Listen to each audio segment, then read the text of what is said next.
Bill, put on your professor hat here and take me through Matthew 28, define terms for me. What is Jesus actually teaching us to do? Well, first of all, he says that all the authority in heaven and earth has been given to me, and therefore, so you have all the authority you need. You don't have to check with the church office. You don't have to ask somebody's permission. I mean, you can be audacious in that authority. And he says, go make disciples. And that's the command. And disciples are people who are following Jesus, that they have chosen this life of following Him by God's grace. And then of all ethne, or all tribes, nations, tongues, that all people groups of the world.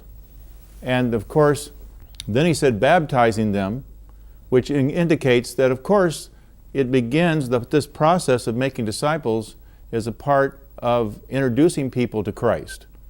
And then baptize them into the Trinitarian reality of the Father, the Son, and the Holy Spirit, and that community. So you're really joining that community when you become a member of God's community.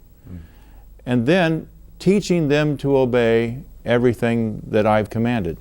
And that is what some people call the great omission in the Great Commission, is that we've, as Robbie mentioned earlier, that we have forgotten, that we have not taken seriously. So that issue is one that separates people who are just talking about making disciples and those who are the people who are then doing some of the things that David and Robbie have been talking about, which is to train people and accountability. Now, accountability has kind of a negative connotation to it oftentimes, but in this sense, it's a positive thing. It's about relationships. It's about love and support.